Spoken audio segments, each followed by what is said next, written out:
She chose death over mating with him. But the fates had already written her name on his soul. Chapter 1. She had made her decision 3 days before they came for her. Not impulsively. Not in the heat of a moment, or the grip of a panic that would pass with morning light.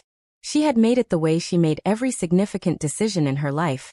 Quietly, completely, with the full weight of her mind and her will behind it. Turning it over until she was certain there was no angle she had missed and no argument she had not considered. She would not mate with the alpha of the Ironblood Pack. And if the alternative was death, which under Ironblood law, it was, then she had made her peace with that too. Lena Ashford sat on the floor of her small house at the edge of the Mossfield Pack's southern district with her back against the wall, and her knees drawn up and the official summons on the floor in front of her. And she looked at it with the calm of someone who has arrived at the far side of fear and found, unexpectedly, solid ground. The summons had arrived that morning. Black parchment. Gold seal. The crest of the Ironblood Pack pressed into the wax with the particular heaviness of an authority that was accustomed to not being questioned. By decree of Alpha Draven Ironblood, Lena Ashford of the Mossfield Pack is hereby summoned to present herself at the Ironblood residence, no later than the 7th day following receipt of this notice, for the purpose of completing the mate bond recognized by the fates and confirmed by the Council of Seers 3 days prior. Refusal of a fate-recognized mate bond is, under the laws of the Ironblood Pack and the broader alliance, punishable by. She had stopped reading there. She knew what it was punishable by. Everyone knew. The mate bond. The thing that the wolf world treated as the most sacred and most inviolable of all natural laws. The pairing decreed by forces older than any pack, any alpha, any council. The thing that was supposed to be a gift. The thing that poets wrote about and elders spoke of with reverence, and young wolves dreamed of from the time they were old enough to understand what dreaming was. Her mate. Draven Ironblood. She almost laughed. The sound that came out instead was something quieter and more complicated. Not quite a laugh, not quite a cry, something in between that belonged to a person sitting with an impossible situation and finding, in the impossibility of it, a kind of dark absurdity. Draven Ironblood. The alpha whose pack had destroyed hers. Not directly. Not in the clean, honest way of a battle where two forces met and one overcame the other. And the outcome was visible and acknowledged. In the slow, grinding, deliberate way of an economic and political campaign conducted over 4 years that had systematically dismantled everything the Mossfield Pack had built, cut off their alliance relationships one by one, applied pressure to their trading partners, their resource suppliers, their political connections, until the Mossfield Pack was a fraction of what it had been. And the wolves who remained in it were surviving rather than living. Her mother had not survived it. The stress of watching everything she had built dissolve. The years of fighting against a tide that had been deliberately created by forces she could see but not stop. It had taken her mother in the way that sustained. Relentless pressure takes people who were not built to stop fighting. Her heart had simply one morning stopped. Lena was 23 when her mother died. She was 26 now. And the man responsible for the conditions that had killed her mother had been declared, by the fates themselves, to be the person she was supposed to spend her life with. She picked up the summons from the floor. She read the rest of it. She put it down. She sat with the wall at her back and the cold floor beneath her, and thought about everything it meant and everything it cost, and everything she was and was not willing to do. And then she made her decision. No. Hello and welcome back, beautiful people. If you are new here, you have found exactly the right story on exactly the right night, because what I am about to tell you is going to do something to you that you were not prepared for when you press play. It is a story about the most powerful force in the wolf world meeting the most immovable will in one woman, and what happens when those two things collide. It is about a man who has been the villain of someone's story discovering, too late and all at once, that he is also her fate. And it is about what happens when the fates, who do not negotiate and do not apologize and do not explain themselves, have already decided something that neither party has consented to. Drop a comment right now, and tell me where you are watching from. I read every single one. And if you have not yet subscribed, do it now. This story is going to stay with you. Now, let's begin. Chapter 2. Lena Ashford had been described, by various people at various points in her life, as stubborn, difficult, inconveniently principled, and exhausting to argue with. She considered all of these accurate and none of them complaints. She had grown up in the Mossfield Pack as the daughter of its most respected elder. Not the alpha, not a council member, but the kind of person whose authority came from something older and less official than any title. Her mother, Sarah, had been the pack's memory keeper. The wolf who held the histories, the agreements, the stories that explained why things were the way they were, and what they had cost to build. It was not a glamorous role. It did not come with power in the conventional sense. But it came with something that Lena had grown up understanding was more durable than power. It came with truth. The responsibility to hold it, protect it, and say it out loud even when saying it out loud was the most uncomfortable option available. Lena had inherited this completely. She was not beautiful in the way that got noticed immediately. She was the kind of woman whose appearance assembled itself into something striking only once you had been looking at her long enough to see all the parts of it. Dark hair, dark eyes, a quality of stillness in her face that people sometimes mistook for coldness until they encountered the warmth underneath it, and realized the stillness was simply the container, not the content. She was of medium height and build, with the kind of physical competence that came from years of working with her hands rather than any formal training regime. She was also, as the people who had tried to change her mind on significant matters had discovered, genuinely immovable when she had decided something. Not aggressive about it. Not performatively stubborn. Simply committed, at a depth that argument couldn't reach, to whatever she had determined was right. Her mother's death had not broken her. It had done something different, had clarified her. Had burned away whatever softness remained in her relationship with the Ironblood Pack, and left something clean and hard in its place. Not hatred exactly. Hatred was an emotion, and emotions required ongoing energy. What she felt about the Ironblood Pack was more structural than that. It was the knowledge of what they were, held with complete clarity, requiring no maintenance. She had spent 3 years since her mother's death rebuilding what she could of the Mossfield Pack's community. Not the political structure. That was gone. The alliances they had lost were not coming back. The resources that had been systematically cut off had found other channels. But the community itself. The relationships. The daily fabric of a group of wolves who had been through something hard, and were choosing to remain together on the other side of it. This was what she had been doing when the summons arrived. This was what she was going to have to stop doing if she accepted it. This was part of why she was not going to accept it. Draven Ironblood was 31 years old, and had been the alpha of the Ironblood Pack for 6 years, since his father's death. He was, by the metrics that the wolf world used to assess alphas, exceptional. The Ironblood Pack under his leadership had expanded its territory, secured 3 major alliance agreements, grown its warrior force by 40%, and established economic relationships that made it one of the most prosperous packs in the Northern Territories. He was respected by his allies and feared by his adversaries and had, in 6 years, not made a significant strategic error.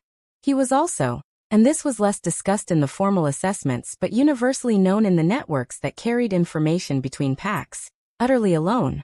Not for lack of options. He had options. More than he wanted, in the specific way that powerful men have more options than they want, because the options are coming for the power rather than for them. He had simply closed. Somewhere in the years of building and expanding and strategizing and leading, somewhere in the relentless forward motion of becoming the alpha his pack needed, he had let the personal things atrophy. The connections. The warmth. The parts of a self that were not useful to an alpha's function, and that therefore, in the economy of his attention, had been consistently deprioritized until they had become unfamiliar. He did not think about this consciously. He did not have a framework for it. He simply was what he was, effective, isolated, and moving always forward because forward was the only direction he had built a map for. And then the Council of Seers had convened 3 days ago and announced, with the particular finality of people delivering information rather than opinion, that the Fates had recognized a mate bond. His mate, Lena Ashford, of the Mossfield Pack. He had known the name. Of course he had known the name. He knew every significant name in every pack within 200 miles. He had known the Mossfield Pack situation, the history of the campaign his father had initiated against them, and that he had inherited and continued because at the time it had been strategically rational, and because he had not, until this moment, had any particular reason to look at it from a direction other than strategic rationality. He had known the name. He had not known what she had decided. When his beta, Colt, brought him that information, her refusal, formal and delivered through the Mossfield Pack's council in writing, he had read it twice, then put it down with the careful precision of a man who was managing something he had not been prepared to manage. She had chosen death over him. He sat with that for a long time. He had been refused things before. Refusal was part of negotiation, part of leadership, part of the constant friction of existing in the world as a force that other forces pushed back against. He knew how to handle refusal. He assessed it, found the leverage point, and applied appropriate pressure. He looked at her refusal and found, for the first time in 6 years of leading, that he did not know what to do with it. Not because of the strategic problem it presented, though it did present one. A fate-recognized bond refusal had alliance implications that his council was already anxious about. But because of the specific, unexpected, completely irrational thing that had happened the moment he read her name on the seer's declaration. Something in his chest had recognized it. He didn't have a better word. He had felt the recognition the way you feel the recognition of your own name spoken in a crowd. Not intellectually, not after deliberation, but immediately and completely, below the level of decision. His mate. And she had chosen death. Chapter 3. Became himself. This was not what anyone expected. The beta could have gone. A formal delegation could have been sent. The council had prepared documents for exactly this kind of sensitive interpack communication. There were protocols. There were established procedures for the management of a fate bond refusal that did not require the alpha himself to travel to a declining pack's southern district and knock on a small house's door. Draven Ironblood came himself. He arrived on the 4th day, 3 days before her deadline, alone without his beta, without guards, without ceremony. He had told Colt he was going on a patrol inspection, and had driven south instead, and had stood in front of her door in the early morning without entirely knowing what he intended to say. He knocked. A long silence. Then her voice from inside, with the specific quality of someone who already knew who was on the other side. "I know who you are. I have nothing to say to you." "I have something to say to you," he said. "I don't want to hear it." "I know." A pause. "I came anyway." Another silence. Longer this time. The door opened. She stood in the frame and looked at him with eyes that were. He registered this immediately and with a force that surprised him. Entirely without fear. Dark eyes, direct, holding his gaze with the flat, clear steadiness of someone who had decided something and was not going to be moved from it. She looked at him the way you look at a fact. Not a threat. Not a power. A fact that you have acknowledged and incorporated and are done being surprised by. She was not what he had expected. He was not sure what he had expected. Something that matched the image of a wolf who had chosen death over mating with him. Desperation, maybe, or the particular brittleness of someone performing courage they did not actually feel. What he saw instead was something more unsettling. Actual courage. The real kind. The kind that doesn't need an audience or a performance because it is simply what is there. "You came alone," she said. "Yes." "Why?" He thought about lying. He had good lies available, strategic reasons, protocol requirements, the importance of a personal communication for a matter of this sensitivity. He did not use any of them. "Because I wanted to understand," he said. "Why?" Something moved in her expression. Not softening, a different kind of hardness. The kind that comes when a question you have strong feelings about is asked by the specific person you have the most reason to have strong feelings at. "You know why," she said. "Tell me anyway." She looked at him for a long moment. Then she stepped back from the door. Not an invitation, exactly, but a space, and he walked inside. The house was small and precisely kept. Everything in it had a place and was in it, with the specific order of someone who lives alone and has made the deliberate choice to maintain their environment as an extension of their internal state. There were books. Herbs drying near the window. A table with papers that she moved to a pile without invitation as he sat in the chair she indicated. She remained standing. "Your pack destroyed mine," she said. Without heat. Without drama.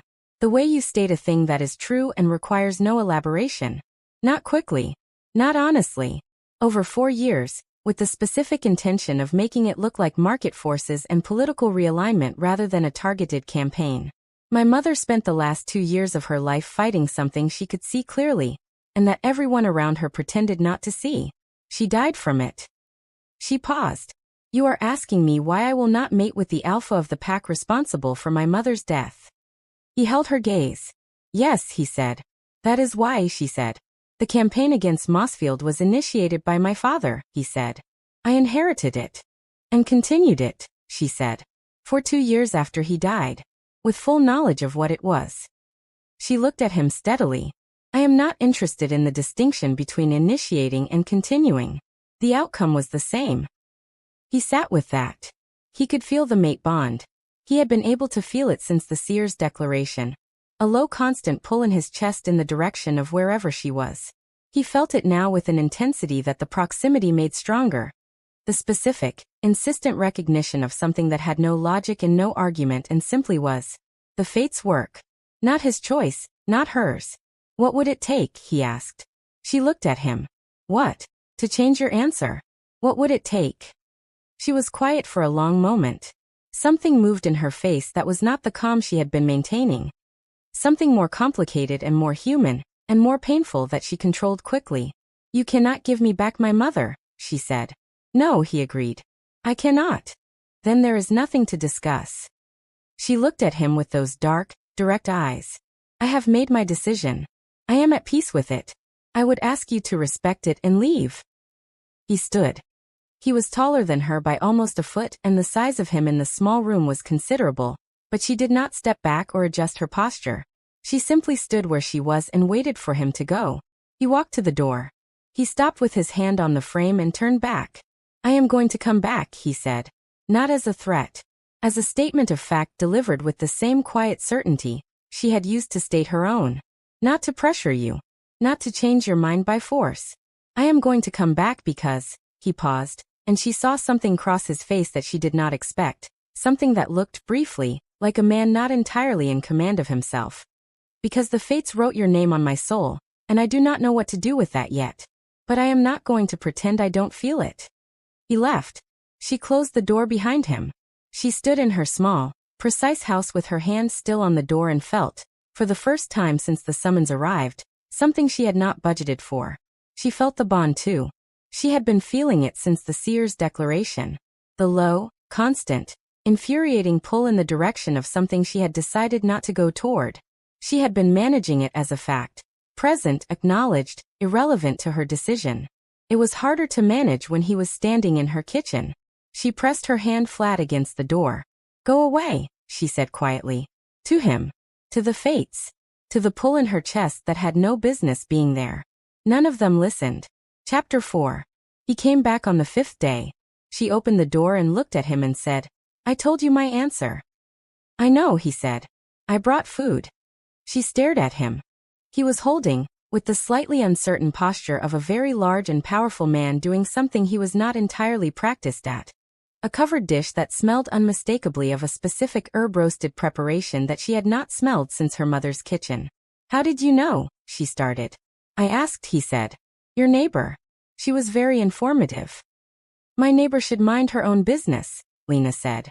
She said your mother used to make this. She said you haven't had it since. He held it out. I had my cook prepare it from the recipe. I don't know if it's accurate. She looked at the dish. She looked at him. She was furious in a way that was completely disproportionate to the immediate situation. Furious because this was not what she had prepared for. She had prepared for pressure, for legal arguments, for the deployment of alpha authority and alliance law, and all the various levers that a man of his position had available. She had not prepared for him standing on her step with her dead mother's recipe in a covered dish looking like a man doing the most effortful and least practiced thing he had attempted in years. She took the dish. She did not invite him in. She ate it alone at her table and it was, she discovered, exactly right. The specific combination of herbs and the specific quality of the slow roasting and the smell of it filling her small house were so precisely her mother's kitchen that she had to put her fork down twice and breathe. She hated him for it. She was also, underneath the hatred, undone by it. He came back on the 6th day. She was in her garden, the small patch at the back of the house where she grew the herbs she used in her community work. The ones she brought to the elderly wolves who couldn't easily get to the market, and the ones she used in the remedies she prepared for the pack's children. She heard the gate and turned and he was there, standing at the edge of the garden with his hands in his jacket pockets, looking at what she was doing with an expression she couldn't immediately read. She stood up. What are you doing? Watching, he said. I can see that. Why? He was quiet for a moment. I didn't know you did this. Grew herbs. Community work. He looked at the organized rows of plants. Your neighbor told me. She said you've been doing it since your pack's resources were cut. That you built a distribution system for medical supplies and food that keeps 47 wolves in the Southern District functioning above what the pack's official resources can provide. He paused. She said you've been doing it alone for 3 years. My neighbor, Lena said, genuinely needs to stop talking to you. Something moved in his expression. The briefest, most involuntary thing. Not quite a smile, but the shape of where a smile would go if one arrived. She noticed it. She turned back to her garden. Go away, Draven, she said. I will, he said. In a minute. He stayed for an hour. He didn't speak much. He leaned against the fence and watched her work, and occasionally asked a question about a specific plant that she answered briefly, without warmth, without looking at him. And he listened to her answers with the full quality of attention that she was, despite herself, despite everything, despite all the reasons she had built to not notice anything about him, aware of. When he left he said, I'm going to fix the Mossfield trade route. The eastern one that was cut 4 years ago. I'm going to restore it. She stopped moving. Don't, she said. It's the right thing to do. Don't do it for me, she said. Sharp. Turning to look at him. Don't restore it as a gesture. As a negotiation. Do it because it's right or don't do it at all. I don't want to be purchased. He looked at her steadily. I know, he said. I'm restoring it because it's right. I am telling you because I think you should know. He paused. What I do and why I do it are not the same question. He left. She stood in her garden with dirt on her hands and the bond pulling in her chest, and the entirely unwanted knowledge that the man she had decided to choose death over was more complicated than the story she had told herself about him. She pressed her hands into the earth. She stayed there for a long time. Meanwhile, the Alliance was watching. A fate-recognized bond refusal was not a private matter. The Council of Seers had made their declaration publicly, as they always did, because mate bonds were considered matters of communal significance in the wolf world, woven into the fabric of the broader Alliance's understanding of how the fates operated. Every pack within range knew about it. Every alpha, every council member, every wolf who paid attention to the networks that carried significant information was aware that Lena Ashford had refused Draven Ironblood, and that the deadline was approaching. The response was divided in a way that reflected the wolf world's complicated relationship with the tension between fate and freedom. Some held that the bond was sacred and inviolable, and that refusal was not a genuine option. That the fate's recognition superseded individual choice. These wolves were watching the deadline approach with the expectation that something would compel compliance. That the bond's pull would become unbearable. That she would change her mind. Others, fewer but present, held that a fate bond was a gift, not a mandate. That the love it offered had to be chosen, or it was not love at all. That a wolf forced to a bond under pain of death was not mated but imprisoned. These wolves were watching with a different kind of attention. The attention of people who understood that what happened at that deadline was going to set a precedent, one way or another. And there were others still, a small, specific group, within the Ironblood Pack itself, who were watching for entirely different reasons. Draven had not yet seen what they were watching for. He would. Chapter 5. The deadline arrived on the 7th morning. Lena was awake before dawn. She had slept badly, not from fear, but from the specific exhaustion of someone who has maintained a significant decision under sustained pressure for 7 days, and whose body has used the night to process what the day had not had time for. She sat at her kitchen table with cold tea and the particular clarity of someone who has arrived at a crossroads, and is simply waiting for the moment to catch up with the choice already made. She was not going to the Ironblood residence. She was not going to accept the bond. She was ready for what came next. What came next was not what she had expected. At 7 in the morning, Draven arrived at her door. Not with enforcers. Not with the official Alliance delegation she had been anticipating.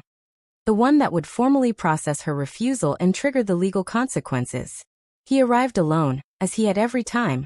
And when she opened the door, his face carried something she had not seen in the 6 days she had known him. He looked undone. Not in the way of a man whose plan had failed. In the way of a man who has just received information that has reorganized something fundamental. May I come in, he said. She stepped back. He came in. He sat at her table, her kitchen table, where he had not sat before, where she had eaten her mother's recipe alone on the 5th night, and he placed a document in front of her. She looked at it.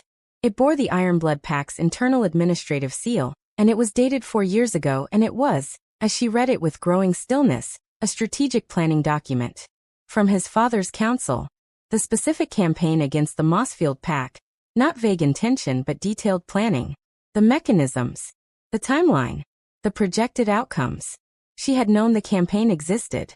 She had not seen its internal documentation. But that was not what made her go still. What made her go still was the addendum. A single page, added 18 months ago. In handwriting she did not recognize, bearing a signature she did. His beta. Colt. The addendum detailed a continuation of the Mossfield campaign, not at Draven's direction. The document was careful about this, framed as a council initiative, but with specific provisions that Draven, who had by that point been focused on the Pack's eastern expansion, had not been briefed on. The final stage of the campaign. The one that had taken the last of Mossfield's external alliances. Draven had not ordered it. He had not known about it. She looked up from the document. He was watching her with those eyes that had been, across 6 days, revealing themselves as significantly more than what she had decided they were. I found this morning, he said. My father's original campaign, I knew about that. I inherited it and I continued it, and I am not going to pretend otherwise. That is on me. But the final stage, the one that took your last alliances, the one that happened 18 months ago, he paused. I did not authorize it. I did not know about it. Colt executed it through a council subcommittee, while I was managing the Eastern Territory situation. The room was very quiet. Why are you showing me this? She asked. Because you deserve the truth, he said. Not because it changes what you decide. Because you have been making your decision based on a picture of me that is not complete. And you deserve the complete picture, whatever you do with it. She looked at the document again. She thought about her mother. About the specific timeline, which she knew. She had memorized it the way you memorize the progression of something terrible, to understand it, to bear witness to it. The final stage of Mossfield's isolation had happened 18 months ago. Her mother had died 14 months ago. If the final stage had not happened, she stopped that thought. She put it away. She looked at Draven Ironblood across her kitchen table, and felt the bond in her chest, and the grief in her bones, and the specific, agonizing complexity of a situation that refused to be simple. What happened to Colt? She asked. He is no longer my beta, Draven said. As of this morning. A silence. That doesn't bring her back, Lena said. No, he said. It doesn't. He held her gaze. Nothing brings her back. I know that.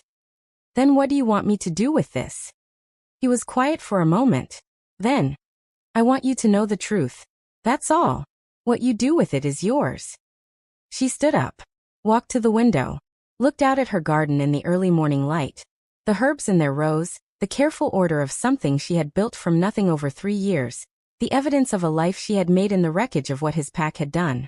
I am not going to make a decision today, she said. My deadline is today and I am not going to meet it. Whatever consequences that carries, I will face them. There will be no consequences, he said. She turned around. The law. I am the alpha of the Ironblood Pack, he said. The law requires my cooperation to enforce. I am not going to cooperate with the enforcement of a law against you. He paused. Take whatever time you need. I will not rush you. I will not pressure you. I will not invoke the alliance's provisions. Another pause. I will also not stop coming to your door. Because the fates wrote your name on my soul and I am. He stopped, and she saw it again, the undone quality, the man beneath the alpha. I am learning what that means. Slowly, but I am learning it. He stood up. He left. She stood at her window for a very long time. Chapter 6. 3 weeks passed. In those 3 weeks, several things happened simultaneously, and all of them mattered. Draven restored the Eastern Mossfield trade route.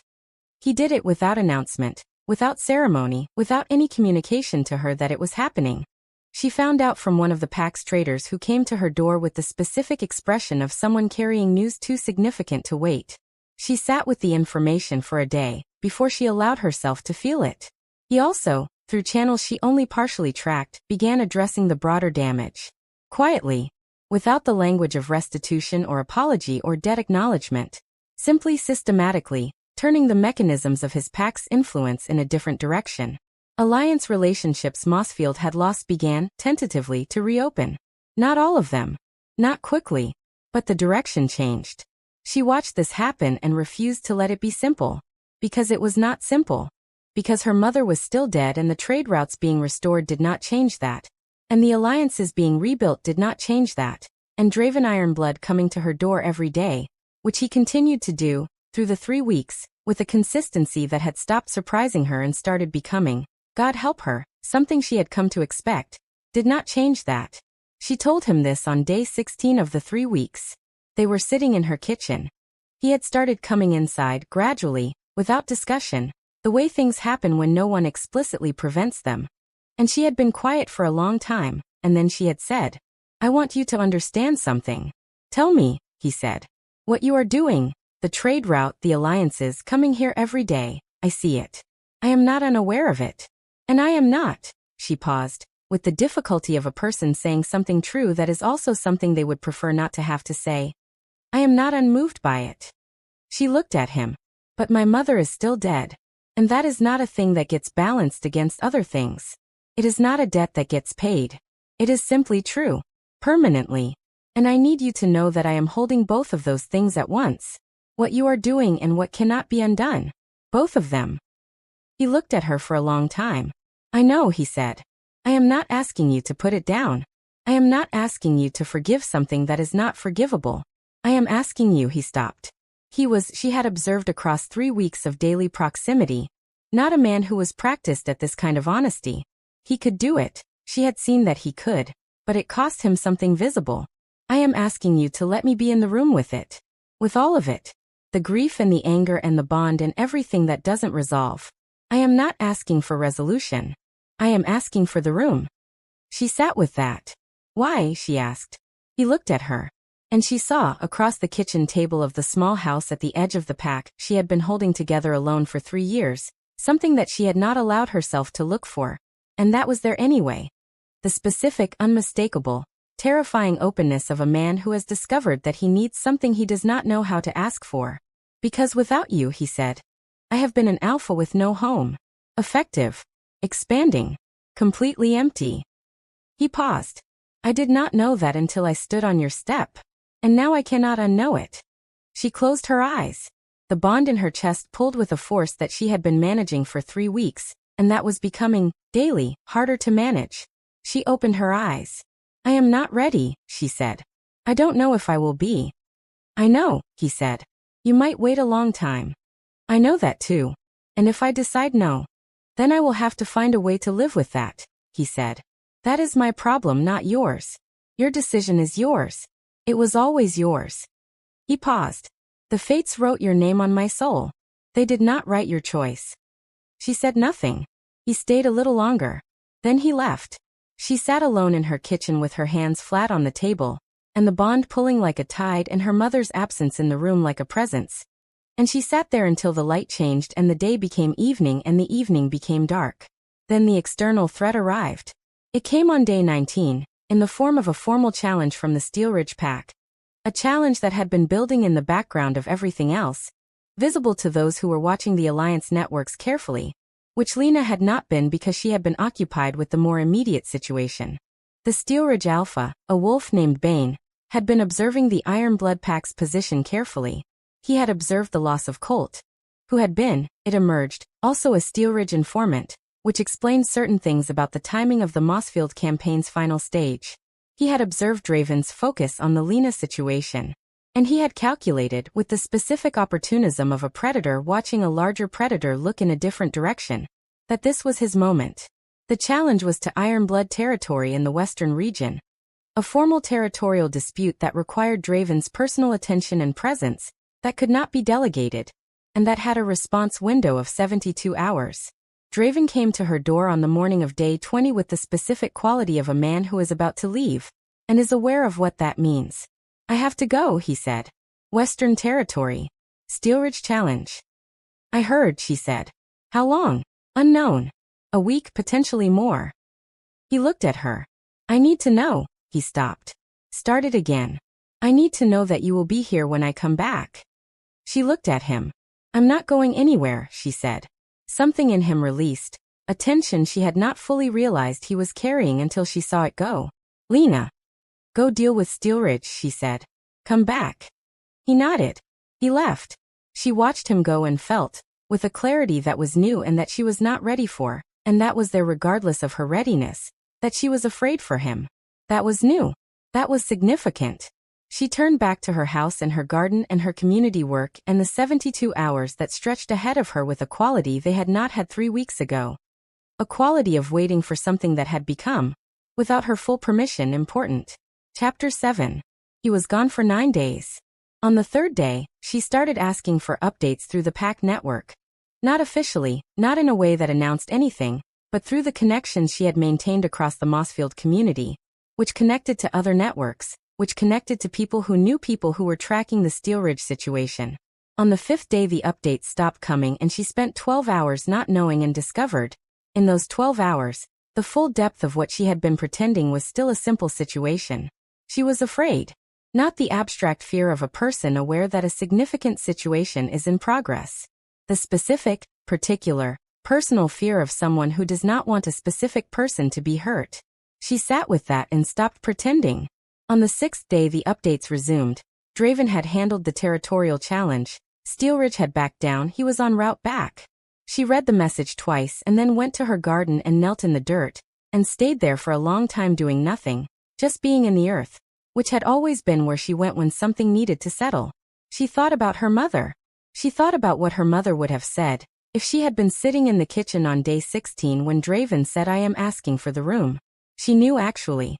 She knew her mother well enough to know exactly what she would have said, in that specific combination of directness and warmth that had been Sarah Ashford's particular gift. Grief is not a reason to refuse living, baby. It is a reason to be careful with what you let in. But you have been careful. You have been careful for 3 years. At some point careful becomes hiding. She pressed her hands into the soil. She was not her mother. She was not obligated to arrive at her mother's conclusions. But she had been raised by a woman who held truth above comfort, and the truth, the one she had been managing and containing and refusing to look at directly for 3 weeks, was that Draven Ironblood was not the story she had told herself about him. He was more than that story and less clean than the villain she had needed him to be, and the bond in her chest was not going to be managed indefinitely, and she was afraid for him. And that fear was information. She stood up. She went inside. She washed her hands. She began, for the first time since the summons arrived, to think about what yes would look like. He arrived back on the 9th day at mid-morning. He knocked on her door and she opened it and he was, visibly worn, the specific quality of someone who has been at sustained high-stakes engagement for 9 days, and has not slept properly, and is running on the dregs of a very large reserve.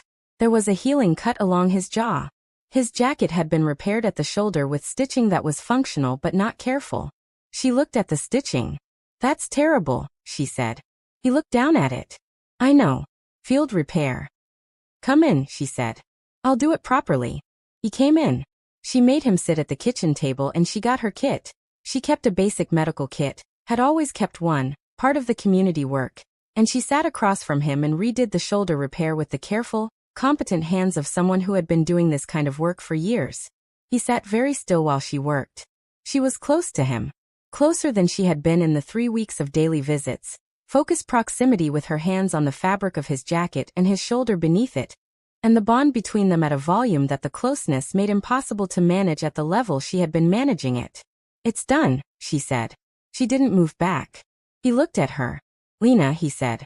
I know, she said. I don't want to push you. I know, she said again. Stop talking. She was still close. Close enough that she could see, in those eyes that had been revealing themselves across 3 weeks and 9 days of absence and 1 moment of real fear. The thing she had been pretending not to see. The recognition. The same one she felt in herself. The fate's work, yes. But also, something that had been built in the time between. Something that was not only fate but choice. The choice to come back every day. The choice to bring the document. The choice to tell the truth when lies were available. The choice to stay. She reached up and put her hand against his face. Steady, deliberate. The same quality of intention she brought to everything important. He closed his eyes. The bond in her chest did not pull anymore. It settled. Like something that has been seeking a direction for a long time, and has finally found it. I am still angry, she said. I will probably be angry for a long time. I know, he said. And I am still grieving. I know that too. And I need you to understand that this," she kept her hand where it was, "is not me forgiving what cannot be forgiven. This is me choosing what is in front of me. Those are different things." He opened his eyes. "I understand the difference," he said. "Good," she said. She let her hand drop. She stood up. "You should sleep," she said. "You look terrible." Something crossed his face. The shape of the smile she had been seeing the outline of for 3 weeks, arriving this time fully, real and complete, and transforming him in a way that made her understand, with a force she had not been prepared for, what it must have looked like before 6 years of isolation had made it a stranger to his face. "You are the least romantic person I have ever met," he said. "You chose the wrong fate if you wanted romantic," she said. "The fates chose," he said. "I'm starting to think they knew what they were doing." Chapter 8. The Steelridge situation was not finished. Draven had handled the territorial challenge, yes. Bane had backed down from the formal dispute when faced with the full weight of Ironblood's response. But backing down from a formal dispute was not the same as retreating from an ambition. Bane had been watching the Ironblood Pack's position for 2 years. He had cultivated Colt. He had timed his challenge for the moment of Draven's distraction. A wolf who thinks in those terms does not abandon the goal when the first approach fails. He simply waits for the next approach. The next approach came 3 days after Draven returned, while he was still recovering, while the pack was still processing the disruption of the previous 9 days, while the western border was freshly restabilized, and therefore momentarily less fortified than usual. It came not as a territorial challenge this time, but as something more dangerous. It came as a rumor. A specific, targeted, carefully constructed rumor, released into the Alliance networks with the precision of someone who understood how information moved and what it could do. That Draven Ironblood's fatemate had refused him not from principle, but from knowledge. That she had information about the Ironblood Pack's internal operations, obtained through her community network connections, that she was planning to share with rival packs.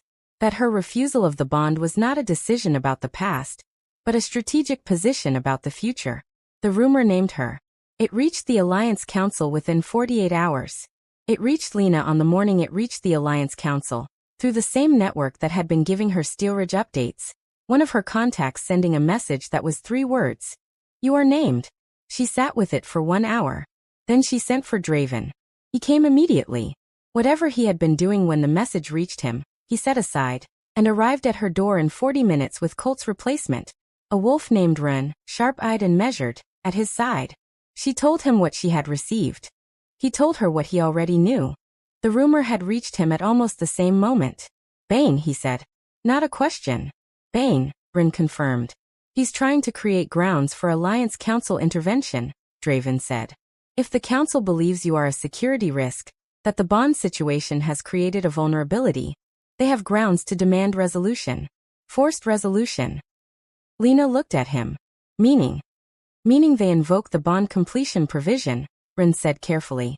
"Alliance law allows the Council to require immediate completion of a fate-recognized bond if there is a documented security risk involved.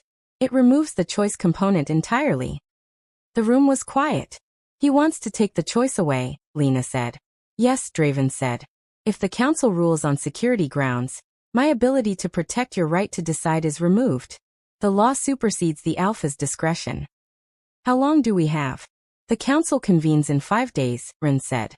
"A security ruling would require majority vote." "Then we have 5 days to prove the rumor is false," Lena said. "Which it is. And to establish who constructed it and why." She stood up. Both men looked at her. "I have spent 3 years building a community network in the southern districts," she said. "I know every information channel within 200 miles. I know who carries what and how fast and in which direction." She looked at Draven. "And you have the Ironblood Pack's intelligence resources." She paused. "Between the 2 of us, we can trace where that rumor originated, who seeded it, and what the paper trail looks like. In 5 days. Draven looked at her with an expression that was, she noticed and filed, and was not unmoved by, the specific expression of a man seeing something he had suspected and is now confirming. "You've done this before," he said. "My mother was a truth keeper," she said. "I grew up watching her track information." "Yes." "Then let's work," he said. 5 days. It was the most concentrated and the most revealing 5 days of Lena's life. Not because of the investigation itself, though the investigation was demanding, but because of what the 5 days of working alongside Draven produced between them. They worked in her kitchen, spreading across the table with papers and network maps and the careful charting of information paths, where the rumor had entered the Alliance networks, what form it had taken at each point of transmission, what the earliest known instance was and therefore where it originated. Lena worked her community connections with the efficiency of someone who had spent 3 years building trust specifically, because she was reliable and honest and delivered what she promised. Draven worked his intelligence infrastructure with the precision of someone who had spent 6 years running one of the most information-conscious packs in the Northern Territories. They were, as it turned out, exceptional together. Not in any way she had anticipated or planned for, but in the way that becomes apparent when two people who are both very good at complementary things work toward the same goal without either of them performing or holding back. She tracked the informal networks, the community channels, the things that move through social connection, and he tracked the formal ones, the official communications, the things that moved through political structure, and the picture that emerged when both views were combined was more complete than either could have produced alone. On the 3rd day they found it. The originating point of the rumor. A mid-level Steelridge administrative contact who had been feeding the information into the Alliance network through a series of intermediaries specifically chosen to make the trail difficult to follow. The specific wording of the rumor had been constructed to be close enough to plausible. Using real details about Lena's community network, which Colt had apparently documented, to give it the texture of genuine intelligence. But the details were wrong in one specific, verifiable way. The community network she ran operated on a principle she had maintained since its founding. She never stored written records of its operations. No names. No meeting records. No documentación. She had done this deliberately, because written records were vulnerabilities, and she had been living in a vulnerable community for 3 years. Anyone with genuine inside knowledge of her network would have known this. The rumor described documentation that did not and could not exist. She laid this out for Draven on the evening of day 3 with the clarity of someone who has done this kind of work before and knows when they have found the load-bearing piece. The rumor collapses on its own internal logic, she said. We can demonstrate to the Council that the specific evidence it implies doesn't exist, and cannot exist based on how the network has always operated. That is not a refutation, it is a proof. He looked at the evidence she had laid out. You built the community network specifically without documentation, he said. I built it without documentation because documentation creates vulnerabilities for vulnerable people, she said. But it happens to also mean that any claim based on documentary evidence from that network is automatically false. He looked at her. You protected them and you protected yourself at the same time, he said. Without knowing you would need to. I knew something would eventually require it, she said. I didn't know what. He was quiet for a moment. Lena, he said. What? I need you to know something, he said. Not in the context of the investigation. Not as a strategic statement. He held her gaze with the directness that had been, across all the weeks of this, the thing she trusted most about him because it was the hardest thing for a man of his position to maintain. You are the most remarkable person I have encountered in 31 years. And I am. He paused, and she saw the undone quality again, the man beneath the alpha. I am going to spend a long time being grateful the fates wrote your name where they did. Whatever you decide. She held his gaze. We have 2 more days, she said. Let's finish the case. He smiled. The full one. Yes, he said. Let's finish it. On day 5 they presented to the Alliance Council. Lena presented the evidence. Not Draven Lena.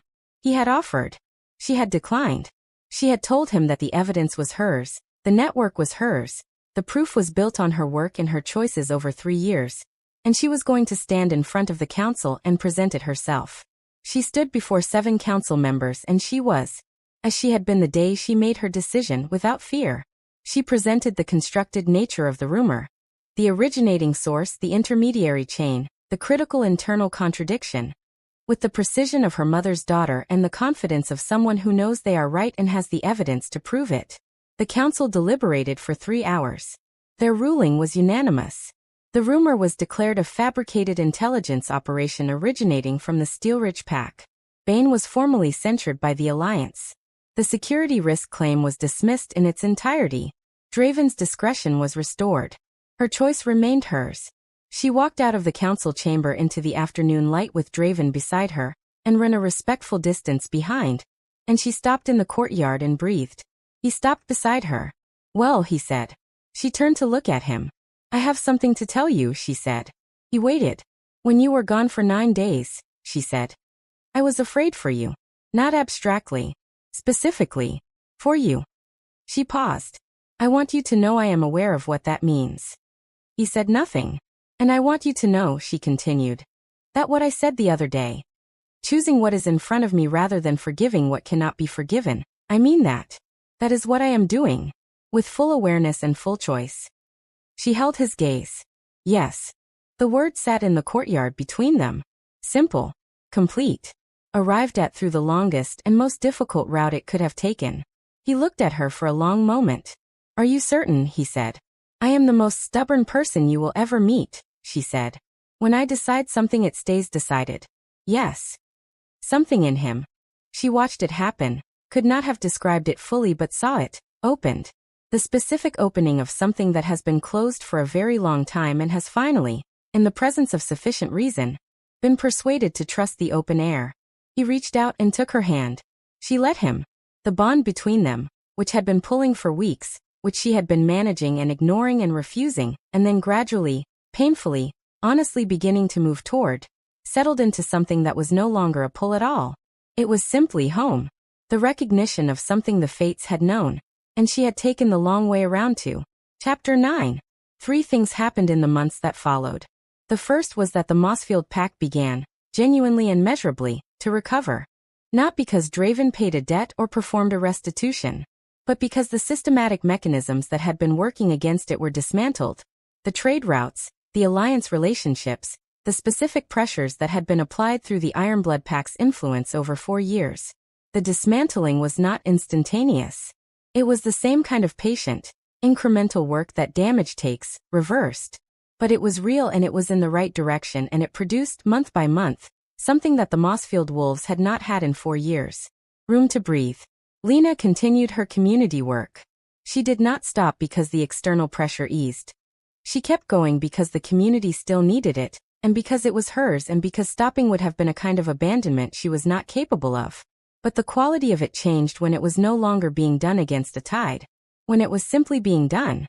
She told Draven once, on an evening when he had come to her, which he continued to do. The daily visits not ending when the question between them was resolved but simply changing in character. That this was the thing she had missed most in 3 years. What, he asked. Building towards something, she said. Instead of just holding the line. He looked at her. What do you want to build? He asked. She thought about it honestly. Then she told him. And he listened the way he had always listened, with the full quality of attention that had been, from the first day she had noticed it, the thing about him that refused to fit the story she had told herself about who he was. The second thing that happened was about Bane. The Alliance censure was not, by itself, sufficient to fully address what Steelridge had done. The censure was a formal finding, a matter of record, with ongoing monitoring provisions. But Bane was not a wolf who responded to formal findings in the way that diplomats hoped formal findings would be responded to. He responded 6 weeks after the council ruling, by making a direct approach to a smaller pack on Ironblood's northern border. A recruitment effort, attempting to build a coalition against Ironblood with grievances real and manufactured. Draven handled it. But Lena handled it with him, not in the combat or political pressure aspects, but in the intelligence tracking and the community network work that she had demonstrated, during the 5 days before the council, was its own form of exceptional capability. She traced the coalition approach through the informal networks before it had fully organized. She identified which packs were being approached, and what they were being told. She provided the information to Draven with the same precision she had provided the council evidence. He used it. Bane's coalition did not form. 3 months later, Steelridge faced an internal leadership challenge from within its own council, precipitated by the accumulated damage of Bane's failed strategies, and the Alliance's ongoing scrutiny. Bane was removed from the alpha position by his own pack. Lena heard about it on a Tuesday morning and sat with her tea and felt something that was not quite satisfaction. Satisfaction was too simple, but was related to it. The feeling of a long, complicated story arriving at a chapter that was, if not clean, at least correct. The third thing was smaller than either of the first two and larger than both of them simultaneously. It happened on an evening 6 months after the council ruling, in her kitchen, which had become, over the months, the place where the most significant things between them consistently happened, which she had come to accept as simply the character of the space. Draven had come for dinner. He did this regularly now. Not every evening, he had an entire pack to run and she had her work, but regularly enough that it was a known thing, a fixed point in the rhythms of both their lives. She had cooked. He had watched her cook in the specific way he watched things, with full attention, not intrusive, simply present. They had eaten. They were sitting with tea, the table between them spread with the comfortable disorder of a shared meal's aftermath, and Lena was looking at something through the window and thinking about her mother, as she still did, regularly, as she expected she always would, because grief is not a thing that concludes but a thing that you learn to carry differently. "Tell me about her," Draven said. She looked at him. "Your mother," he said. "Tell me about her. Not what happened to her. Who she was." She held his gaze. She had not talked about her mother. Who she was, not what happened, with anyone since she died. The community talked about her impact, her legacy, the things she had built and the people she had helped. But no one had asked Lena to tell them who she was. She put her tea down. She began. She talked for a long time. About Sarah Ashford's specific laugh, which had been too loud for formal occasions, and which she had deployed without apology in formal occasions anyway. About her mother's relationship with the truth, the absolute refusal to soften it, even when softening would have been kinder, because she believed that people could bear truth better than they could bear being protected from it, and that the protection was its own form of disrespect. About the mornings in the kitchen, the herbs, the way she had listened. Draven listened. Not performing listening, actually listening, in the full quality of attention that was his specific gift, the one she had noticed and then fought against noticing and then finally accepted as simply part of him. When she finished it was late, and the tea was cold. "She sounds like someone worth knowing," he said. "She was," Lena said. "She would have been," she paused. Started again. "She would have had a great deal to say about all of this. About you. About my decision." She looked at the window. She would have been right about most of it, and I would have argued with her anyway, and then realized she was right 3 days later. "What do you think she would have said?" he asked. Lena thought about it. "She would have said that the fates are not romantic," she said. "They are practical. They recognize what fits together. Not what is easy or what is comfortable or what comes without cost. What fits." She paused. "She would have said that fitting together does not mean being the same. It means having the right edges." Draven looked at her. "Complementary edges," he said. "Yes," she said. "She would have said that." She looked at him across the table. "She would also have said, knowing me, that I probably took far too long to get there, and she would have been right about that too." Something moved across his face. "How long did it actually take?" he said. "Honestly." She thought about it. "The first day you came," she said. "The day you stood on my step and I opened the door and you looked at me and said I came anyway." She paused. "I felt it then. I just wasn't ready to do anything about it." He was quiet. "Why are you telling me that now?" he asked. "Because my mother would have said that truth is not less valuable for being late," she said. "And because you deserve to know that the decision I made, the yes, was not where I arrived. It was where I had been going from the beginning. I just took the long way." He looked at her across the table. She looked back. Outside the window, the Mossfield Pack's southern district was beginning its evening. Lights coming on in houses, the sound of families arriving home, the ordinary, irreplaceable texture of a community that had been through something hard and was slowly and imperfectly building something on the other side of it. Inside, in the small kitchen of the small house where everything significant had happened, two people who had come at this from the most difficult possible direction sat with the reality of what they had made from it. Not the easy version. Not the clean version. The true one, which her mother would have said, was always the only one worth having. In the Mossfield Pack's Memorial Hall, a small building that had been one of the first things the community rebuilt after the worst of the difficult years, there was a wall where the Pack's significant names were kept. Carved simply, with dates, in the stone that had held such things for 3 generations. Sarah Ashford's name was there. Below it, in the spring of the year after the council ruling, a new addition was made. Not a death, a beginning, carved in the same simple style, because the wall held all significant things, not only endings. Lena Ashford Ironblood. The one who chose her own terms. Lena stood in front of it on the morning it was completed and read it, and felt the full complexity of everything it contained. The grief and the anger and the love and the choice and the long, difficult, necessary road between where she had started and where she was, and held all of it at once. The way her mother had always held things. At her side, Draven Ironblood stood. He said nothing. He was there, which was all she had ever actually asked of anyone, and which he had proven, across months of daily presence and 9 days of absence that had told her everything she needed to know. That he knew how to be. She reached out and took his hand. He held on. Outside the memorial hall, the Mossfield Pack's southern district moved through its ordinary morning. The trade routes open. The alliances rebuilding. 47 wolves and growing. More now, as the community drew people back from the scatter of the difficult years. The fates had written her name on his soul. She had taken the long way around to it. It turned out the long way had been exactly the right distance. Thank you for being here for this story. If something in it moved you, drop a comment below. Tell me which moment stayed with you. Was it the door opening on day 1? I came anyway? Was it the dish with her mother's recipe?